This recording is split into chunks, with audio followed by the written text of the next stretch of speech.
Guys মুষলধারে বৃষ্টি চালু হয়ে গেছে দেখুন। এখন 12:30 বাজতে গেল, দেখুন মুষলধারে বৃষ্টি পড়ছে। দেখুন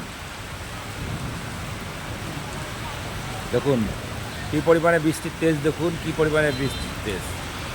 এই বৃষ্টি রবিবার পর্যন্ত হবে, সোমবারের দিকে আবহাওয়া হয়তো উন্নত হতে পারে, কিন্তু এর সাথে একটা ঝোড়ো হওয়ার সম্ভাবনা আছে।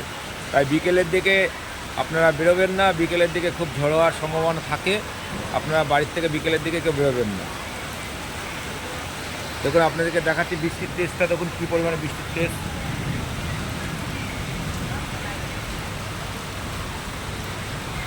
দেখুন কী পরিমাণে বৃষ্টির তেজ।